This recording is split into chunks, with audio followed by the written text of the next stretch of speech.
supply chain security, is that your Achilles heel in your organization? I saw a tweet this morning, Daniel, you described it as, the sleeping giant. Right? This is the thing that's going to start catching us after more. So a little bit about myself. I've got a background in building hardware and software. Right? I've been dealing with supply chains myself for many years. I've done AppSec at scale in an enterprise. I've worked in vendor land, selling AppSec. I'm currently a transformation consultant, so if you need some transforming done, I'm your guy. I thought I was a veteran DevSecCon presenter. This is my third time doing this. I think, anybody here who's been here all 4 years? Other than Francois. And I'm interested in all things new and shiny, so new tech, and we're going to be talking quite a lot about that in this talk. So I have to acknowledge and thank a couple of collaborators on this. Andy and Luke at Control Plane. People don't know Control Plane, they're one of London's really hot Kubernetes consultancies. It was really interesting for me as an old school AppSec person who's done things the hard way, the manual way, to talk to people who are doing Kubernetes and getting some of the ideas from some of the technology, their tech stack, and seeing how I could retrofit some of the problems that we face doing AppSec the old way. And that's kind of the theme of that talk. And then also the technology that we're going to look at quite closely is in Toto. Santiago Torres is the brainchild of that. We're going to take quite a deep dive into in Toto. So those are just the two acknowledgements and thank yous. Right, I'm a hardware designer by trade, and when I've built hardware, I've always considered what am I putting into my hardware? How am I building that hardware? I've always been thinking about that supply chain. If I get that supply chain wrong and I use a component that is defective or battery that's not rated correctly, I could harm and I could damage individuals, people, right? I'm concerned that the way that organizations are developing software, they're not considering the risks. If you've seen my presentations here before, there's normally a cinema theme running through it. This one, I think the genre that we're looking at is horror, right? The substantially terrifying what is happening, the threats that we are exposed to with insecure software supply chains. So two themes to think about. The first word is veracity. Veracity is truth. So if you have, what is the truth? What can you trust, right? Is something that you're building accurate? Now, in terms of a supply chain, if you think about a supply chain, your veracity is if you say that you're testing, you're scanning code, and your developers got a way to bypass those security controls. Veracity is, can you enforce those controls? Can you actually prove that your security controls are being enforced? So veracity, and the other word is provenance. Do you understand where your raw materials are coming from? Right? How is software getting into your supply chain? How is it propagating down that supply chain? It's knowing the origins of your materials in that supply chain. So those two words, provenance, veracity, we're going to come across those concepts as we talk through this. As far as enforcing those two points, provenance is the much easier one to kind of get your head around the problem space. That's quite easy. We know how to do software composition analysis. Proving that your supply chain is doing what you wanted to do, that's a much harder problem. Let's look for some good examples of how people are solving. Right? What we do, we go looking for an analogy. So let's have a look how Big Pharma, surely they've understood the supply chain problem, right? That's in the interest. We've been selling drugs in the market for many, many, many decades, and surely they've cracked this problem. So I thought, the FDA has highly regulated processes whereby people can introduce products into the market. Surely they've got their heads around this problem. Right, does anybody remember the Tylenol murders in the 80s? Right? What people did is somebody in Chicago went in and actually tampered with product that was sitting on shelves and laced it with cyanide, killed 5 people in Chicago. Right, that's a pretty extreme example of your supply chain breaking down. That's the security control, the very sophisticated control on the right, as you can see. It's a tamper-proof seal on the product, and that's why we have those seals on products. I'd referenced having a career in electronics and started this many, many years ago. And there's a couple of ICs, integrated circuits, and have a look at the 4-digit codes on there. Those are date codes. That's a 2-digit year code and a 2-digit month code. We look back, the oldest one I've got there, I think, is 1975. That's from a Texas Instruments calculator. And there's some slightly more modern chips on there. But as far back as 1975, and further beyond that, people had realized that they need to be understanding their supply chain. Right? So the electronics guys figured this out way back when. So they date stamped, they batch stamped all components coming into their supply chain. And then what you do is, you can imagine, you build up a bill of materials sitting on that, so that any time a piece of electronics is produced, they can actually inventorize and catalog that entire component. They know where the RAM in that device came from. They know where the memory, and they can get a track of this, so they've got a complete record. Right? And they can do this at various sub-assemblies, so that for a finished product, like a mobile phone, they can work out all those individual components, and they've all got tracking systems that track the materials through their factory. So that means that we're good with electronics, right? There's never going to be a supply chain problem with electronics. Right? And then, there's news of this type of thing happening. So how was this potential subversion? How did the super micro motherboards, what was the supply chain breach there?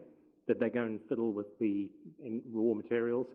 No, they didn't. They just literally walked through the front door of the factory with a big bag of cash and said, go and change the way you do things. And when that didn't work, then there was threats of violence. So even with a beautifully designed supply chain, something that's in theory designed by, secure by design, you can subvert that. Now, that's pretty much my thoughts on that matter. If that's the level of attack that we can, that people can perpetrate, and apparently not be undetected for a significant period of time, that's a truly terrifying thought. So this is the Schadenfreude moment of the thing. We go and make fun of other problems that people have had with supply chains. At this stage, I don't need to talk too much about this problem. Vulnerable components, people just pulling stuff down off the internet, using it as they see fit, never patching it, never looking at the vulnerability reports, never knowing what software they're using. I could rant about this for past lunchtime and beyond. That's a problem. People still aren't addressing that. We're going to talk in a moment about the basic stuff that you need to be doing and getting right. There's other weird things that happen, right? So we've got typo squatting, so Node package manager. That's an example of how easy it was for somebody to go and subvert that supply chain. Right, the example here is there's a package called, crossenv, with a hyphen in it. And what they did is they just chucked something into a Node package, whatever the Node thing is called crossenv without the hyphen in it. So what does an unsuspecting developer do? They want to use this package that does something magic. They go and type it in. The Node tool finds this thing first. They pull this thing in, and by magic of some install scripts in Node, they run a post-install script, which then goes and leaks the entire environment variable and uploads that to the interweb. And that's how easy that was to do. And that went undetected for quite a significant amount of time before somebody actually had a good look into what those package managers are doing. So what's the problem here? We're trusting something that we find on the internet. We're wanting a convenience to be able to do something quickly and easily. We use the phenomenal tools that we have, the IDEs, to just go and hunt and find something. And without thinking, we go and use that, and we open ourselves up to all sorts of problems. This is a real goodie. This one, the CC Cleaner attack. Right, so what happened here is CC Cleaner, a Windows utility thing, very widely used. I've used it in the past. Kind of everybody, when they want to go and clean up their registry, goes and downloads this thing from a trusted site. And you can always get to the original site, and you can find out that it's signed and certified by the vendor. Now, the problem was there was an acquisition, and an attacker found access to one of the previous company's machines, found developer credentials, got access to that machine. From there, they pivoted to the internal build network. They compromised the build servers with a 3-stage process, and they managed to embed malware into the signed image. Right, so as a user, you would go to the website, you would get the official image, it was signed, but that would be corrupted with malware, and it affected 2.7 million users. So yeah, again, that raises questions of what do you trust? And the problem is, and we can look at this little problem in detail, is, beware of trusting and signing something that you shouldn't be trusting. Talking of trust but verify. Now, these are some practical things that I've seen in the wild. You put security controls into a pipeline, and developers start working with this pipeline, and you see your security scans running. And then after a while, you suddenly think, hey, the scans have gone really quiet. And then you go and realize that what your developers have done is they've got into that build pipeline, and they've gone and optimized some of their security testing out of that pipeline. The other things that they'll do is they'll figure, right, this testing is taking too long, so we'll just test something else. We'll just scan some test code. So validate that what you're scanning is actually matching what you're deploying to production. And then also validate that the candidate image that you're scanning is actually representative of the app. So if it's a web app, make sure there's some kind of web element to it. What else are people going to do? They're going to go and build shadow infrastructure to kind of bypass. So if you're going to control and regiment and police that supply chain, what they'll do is they'll build a shadow build chain of their own devising. And then also work out how to go and snoop around and find when people are starting early stages of development, so that you can get in before they get too creative with things. Build pipelines, then, now, and beyond. So just talking back to my hardware days, so does anybody recognize these products? Has anybody used Encipher hardware security modules? All right, very good. And I know there's somebody from Thales here today as well. So these are the security modules that most of the banks use to do key management, to do public key acceleration.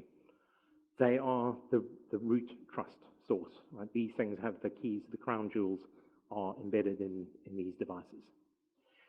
Now, the upgrade process, that supply chain of that firmware that goes into those devices, is one of the most regimented and strict update processes that I've known. So, full details, it kind of involves a team of 8 or 9 people. They all have individual smart cards. There's a ceremony and a process that goes on. It is literally impossible for a rogue actor to come into that and subvert that signing process and that firmware upgrade process. Right? If in the instance of where credentials were lost, I remember a release slipping and not making, because somebody, the dog ate the smart card. Right? So then they have to go through a whole ceremony to replace that. So that's how strict that supply chain is, right? Because of the potential impact of that supply chain being compromised. Right? If somebody could put rogue firmware or rogue payload onto that device, and that is catastrophic. It's not very DevOps friendly though, that process. So let's have a look what is probably going to be the worst diagram that you're going to see at this conference, hopefully. A pipeline of sorts. Right? We've got some stuff that we're pulling some source code from the internet. We've got some source code we've written. We build some software. We're doing a bit of security testing. We're pulling some more components off the internet. We've got maybe a change advisory board, and we're pushing to production. Right? That's fairly representative of a delivery pipeline. Now, as we need to do things faster, there's an urgency to release more frequently. What are we going to do? We're going to do that. We're going to take out all the controls that we have put in place in that pipeline, and we're going to start tuning those down.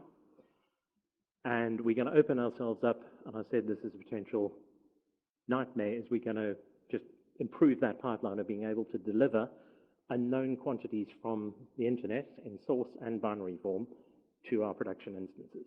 That's what's going to happen. Now, if you're a security person, I'm with this guy. Sorry, I did forget to mention, there's 4 references to films, to horror movies in this. If you can get all 4, please tweet me. You've probably got the first 3. I'll be impressed if somebody gets the 4th one. You have to wait to the end for that. So, supply chain basics. So this is, I presented exactly these same slides last year, and I think at the time I said this is what you should be doing. This is aspirational. I'm prepared to say if you're not doing this now, you're negligent. if have a policy for open source use. If you don't have a policy, your development teams are going to just think that they're free to use whatever they want. Have a policy, be pragmatic about that, realize that developers need open source components to be competitive, but they've got to understand the risk. Provide some recommended architectures, some recommended components, things that you know and can vet and can test, and then make sure that your security team, with whatever tooling they're using, know how to work with these open source components. Right, if you don't have some kind of policy, if you don't have this in place, then people are going to just do whatever they need to do. And if you try and stop them doing that, they'll find ways to work around you. Then the other thing is to use technologies, and there's Sonatyper downstairs, right? There's excellent solutions for managing your repos, for scanning and assessing your repos. Get a repository server in there, get local cached instances on that. Get a blacklist of known bad components. Get an inventory of what components you're using. When you find a struts 2, whatever, blacklist that, get that out of your organization. Whitelist good components, ones that you approve that you would recommend to use. Be mindful and detect new components that come into your environment. Right, if you don't know something, have a way of dealing with that. Right, until you can assess it, maybe you quarantine it. But get on the case. Don't wait until something gets breached before you go and decide how to deal with it. And then maybe you disable access. In that case of that node example, the fact that it's as easy as it is to do that, and that to me is pretty concerning. So maybe depending on what your environment is, maybe you do have to disable public access. Right, the build pipeline itself. Now, we're starting to crack the application security problem at the application level. People are starting to learn how to develop secure code. And we're pushing software into production more and more frequently. And the place that we're doing that is your build pipeline. So for an attacker, what's the most high value point to attack in that supply chain? Right, it's the build pipeline itself. Right, now, this is also a good one. This is Jenkins that had a CDE, kind of some API thing that cross-request forgery. And what people were able to do is actually to deploy en masse a Bitcoin miner and a rat into Jenkins, and actually managed to mine $3 million of value from that mine. So that's a thing that was done quite easily. Obviously, in that case, it's a somewhat benign attack. It was just doing something. But imagine what they could have done to subvert the actual delivery of software on that. Right, they had that level of access to that pipeline. So a couple of obvious things that you should do. I mean, the basic one here should be treat your pipeline as perhaps more critical than your production infrastructure. And that would be if I summarize that slide in one line. Harden the hosts, obviously patch them in that case. It was, Jenkins were aware of this really early on, and there were advisories about how severe this problem was, but of course people don't go and patch their build. It's just a build machine, right? Lock down those tools. Jenkins, I'm not picking on Jenkins, it just happens to be 75% of the market. It's kind of wide open by default, right? Security is pretty much disabled. Your config management tools, these things are always going to have pretty key, vital essentials, embedded secrets in them. Your Ansible scripts, they've probably got root passwords to things. Make sure who can get access to those things. And then your application secrets, credentials, and keys, make sure that you're controlling and protecting those. As you automate more and more things in the pipeline, you have to distribute those secrets more and more widely across that pipeline. Consider who can access your repos, right? So could somebody go into your binary repo and swap out a component? Could somebody go into, we'll look at Git in a second, could somebody go into your Git repository and go and change your commits? Do you know who's got access to your repos? And then obviously the access controls to the pipeline itself. The comment I've made about treat it as production infrastructure.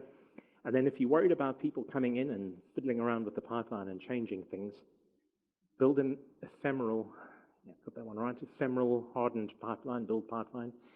that you spin up, build something, and then you blow the pipeline away. So there's no chance of a malicious actor coming in and changing that pipeline because it's not there anymore.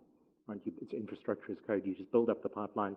It's got all the security tooling embedded into it, and you just run a build and you blow the pipeline away. Right. Quite a bit of information on in-toto. Now, in-toto is, so its origins are the update framework. This is a consortium project, I think mainly by a lot of the Linux vendors. And the idea was that just as you shouldn't write your own crypto, you shouldn't write your own updater process. Right? It's too complex a thing for one person to get right first time. So build on a framework. These people have dealt with package management and package updating for a long time. So it's a framework set of guidelines. It's meant to be designed to be portable, and it guards against the typical sort of scenarios. An attacker who replays the same update file, compromised versions, things that are unsigned where signatures don't match. And it's a framework to deal with all of this.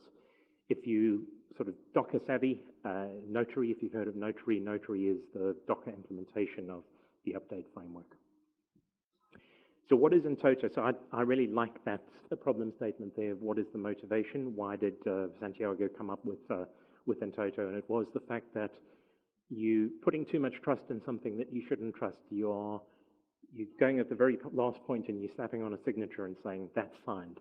Right, where you haven't thought of your chain of custody problem. You haven't stepped through that. Now, what in-toto does is it allows you to specify what your recipe is for building a piece of software, to have everything that acts along that, in that recipe, to have them sign that package, so that when you get a final release image, you can formally, mathematically verify that it's been constructed correctly. The word veracity. The goals to, well, said that right, so integrity, authentication, and auditability into the supply chain. We're going to talk about the 3 different actors in a second. So the basic terminology, what is in-toto? It's a software framework, it's a package set of Python code. It takes materials, these are source files, that are some manipulation produces a product. A product might be a package. And then what happens is an actuary, somebody acting on this, will go and sign that image. So if you're building a piece of code, you will sign it, you will get what's called the link. That's a little bit of metadata with a signature. And then you can do what you want. We'll have a look where you can go and put those links. And then the verification stage is the final step that just says, this thing that we built, does it match the recipe? So we talked about the actors. We've got what's called a project owner. That's the person who is in God mode on this project and decides this is how you build it. You need to do static code analysis. You need to do a code inspection. You need to verify that your Git commits are sound. So you have a product owner who defines the kind of recipe for building this. Functionaries are any of those individual points where something gets acted upon. So if you do a build step, right? If you do a build all, that stage is where you're doing a build, and then the client is where you're testing that, you're testing the validity. Not too much detail on this. This is just how you define. I mean, it's tons of YAML. How you specify what a step is. You can see there's a little bit of a recipe there. It says at this point you go and do a git clone and you do some stuff. Right? So you can build out what that recipe looks like. The inspect stage is where you actually go and validate and verify that. And again, you would expect to have, with certain materials, you would expect to get certain products.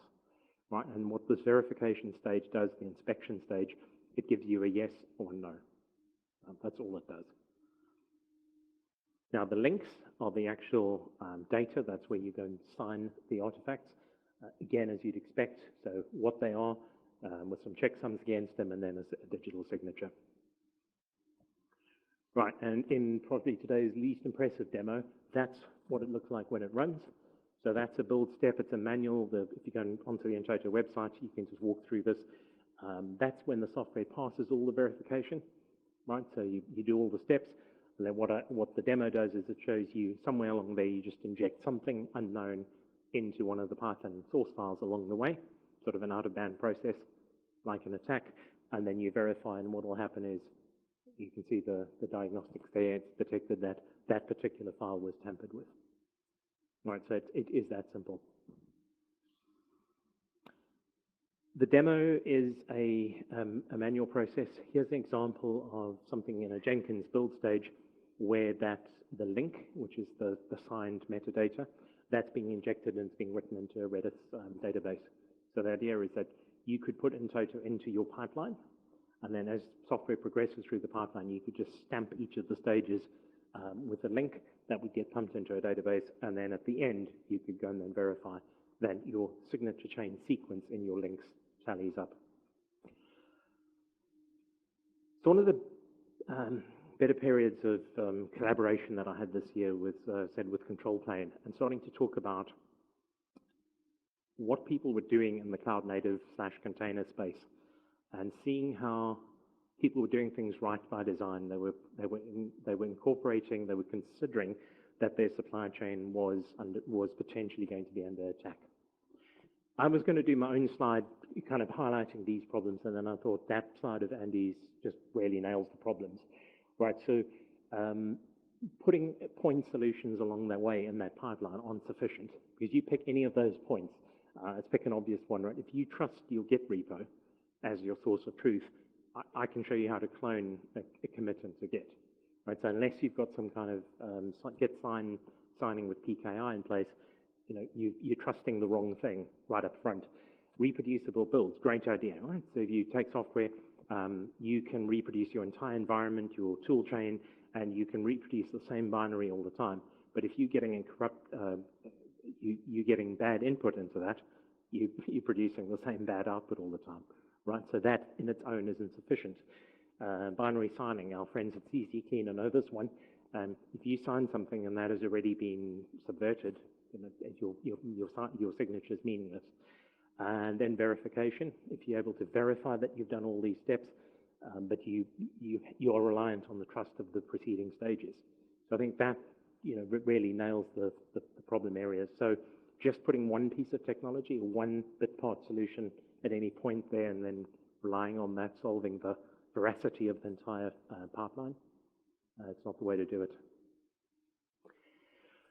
Let's talk about trusting your Git repos. I don't know if Paolo's here today, but so I have to admit that I wasn't aware quite how simple it is to spoof a Git commit. Right, it's beyond trivial to do it, and people just assume that Git is if somebody has checked in and their email address is correct, you can trust that code in a Git repo. And it's pretty simple to subvert that. So use signed commits. Then you've got another problem, of course. Now you've got the problem of how do you manage your key infrastructure. The thing that I'm not going to go through every single point on the slide. The thing that is exciting about this is a candidate container delivery pipeline. The thing that I like about this is that every point in there, security or integrity of produced code is considered as a first-class citizen. They're thinking of the stuff up front. It's not bolt-on. They're not coming and thinking, we've got problems with our base images. Right, the base images, you've got Docker Trusted Registry. You can go and pull a known formally verified image with a hash. Right, you can guarantee that what you're getting into that. There's hooks to be able to do static analysis and to do image analysis, vulnerability scanning, the config scanning. There's hooks to be able to do all of that.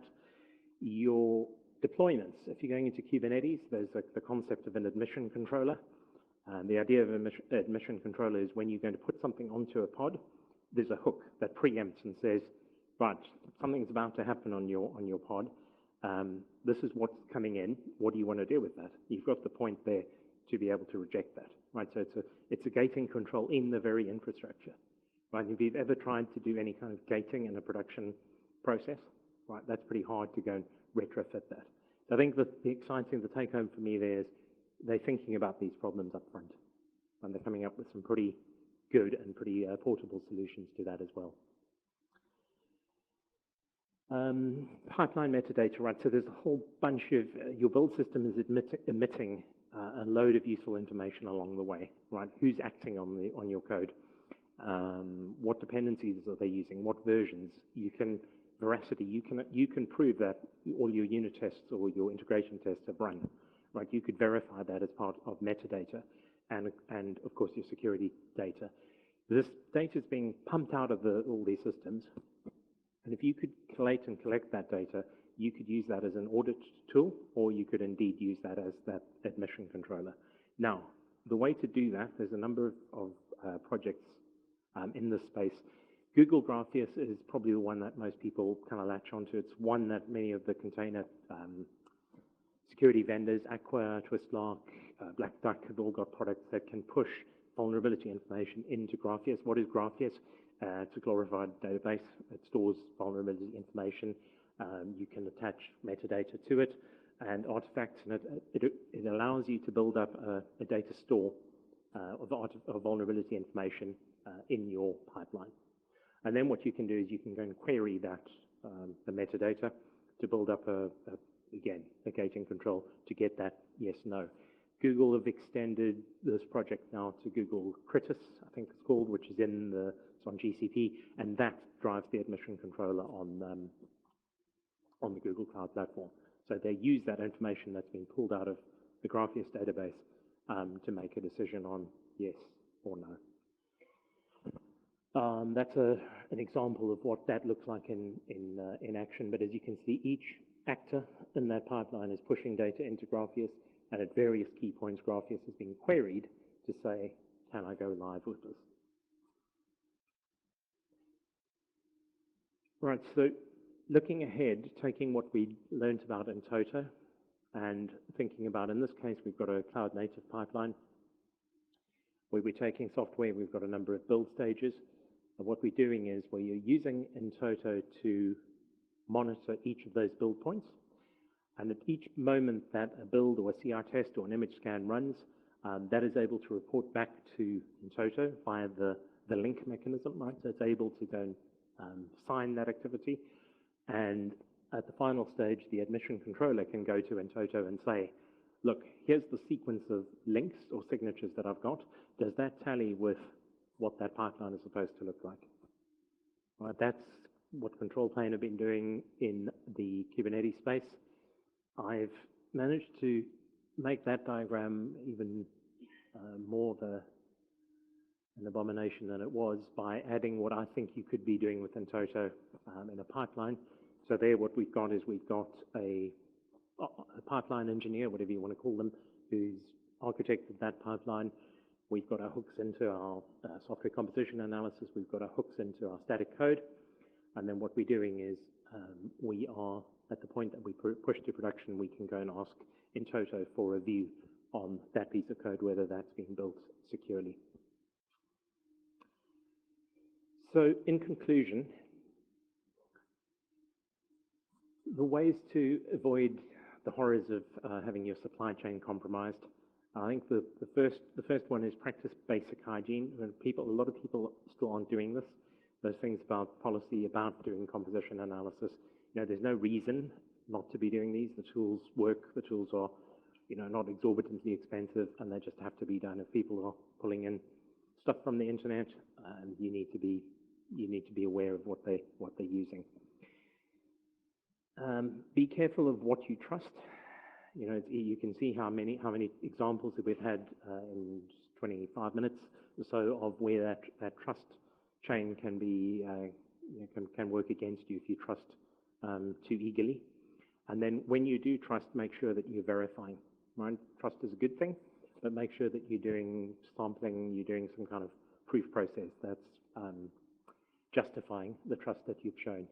And then understand the ways that you could be attacked. Right? So however good that supply chain, we take that example of the semiconductor manufacturers, they thought they had that problem solved, but they didn't understand that somebody's just going to walk through the front door of the factory with a big bag of money. And that entire beautifully constructed supply chain just goes out the window. New technologies, in particular, cloud native, a lot of the things that a lot of the new tech stacks are doing, they're finding some very novel ways of solving problems that exist in maybe the way that that we've been doing things. So embrace those technologies. A lot of these new things that I've like in Toto, it's quite possible to backport that way of working around a new maybe more modern way of solving a problem. That can be retrofitted quite easily to existing supply chain technologies. So get your ideas, get your inspiration from what people maybe in the fixating on the cloud native thing. Have a look what is breaking, where these people are going, and then see which of those ideas you can pull into your own problem space. So hopefully you've had good luck with the 4 film references. Give me a tweet on that if you want the slides. They are there. I think I might just need to push an update on that, but there is a PDF version of those slides. So just before lunch, we have just on 4 minutes. Anybody has a couple of questions for me? Any questions, guys? Okay. In that case, then, let's break early for lunch. Cool. And we'll see you guys back in the afternoon.